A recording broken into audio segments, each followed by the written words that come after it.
सोलापुरात सर कधी येत आहेत हीच वाट बघत होते. मी नेहमी सरांना कुठं पण म्हणजे सर शिबिर आहे म्हटलं की मी टाकायची, मग सोलापूरला कधी. आणि सरांनी कधी दुर्लक्ष केलं नाही, प्रत्येक वेळेस उत्तर द्यायचे लवकरच येऊ सोलापूरला. नमस्कार, मी वैष्णवी कोरंगळेकर लातूरवरून आली आहे. माधवी चिवटे, मी मिरजवरून आली आहे.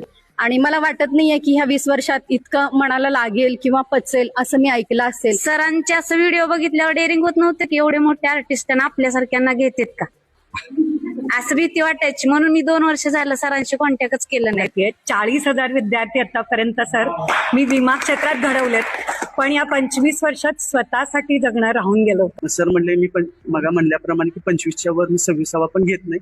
मग देवाची कृपा ही मला कुणाचं तरी डबल नाव झालं त्यात.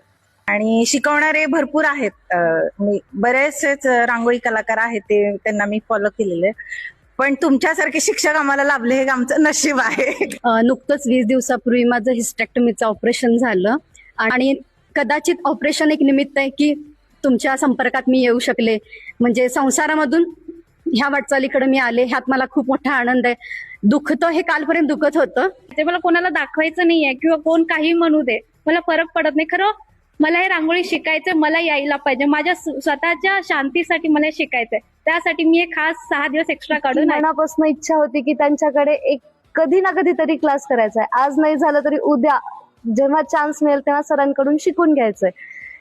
मग जेव्हा मी त्यांच्या रांगोळ्या थांबवून बघितले, मी खूप वेळ पालखी सोडून पण रांगोळ्याच बघत होते. पालखी गेल्याच्या नंतर पण मी जाऊन रांगोळ्या बघितल्या आणि मी सरांचं नाव तिकडं बघून फेसबुकला सर्च केलं. तेव्हा इंस्टाग्राम.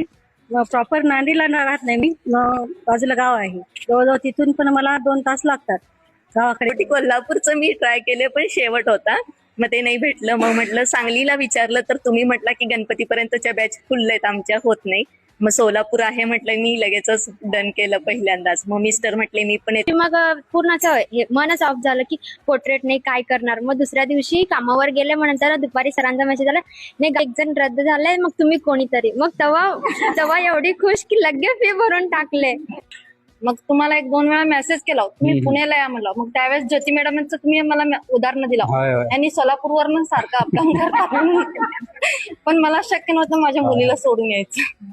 हरकत नाही, आता आम्ही आलो ना तुमच्यासाठी. ती हे बघितलं होतं गुरुस्पर्शाचं, तेव्हापासून अशी इच्छा होती की तुमच्यासारखं कधी येईल ह्याचा म्हणजे ट्राय करायचा होता. आणि मला रांगोळी जी शिकायची होती ती म्हणजे शहापूरकर सरांकडूनच शिकायची होती. अशी माझी तयारी, एवढं मला आनंद व्हायचा.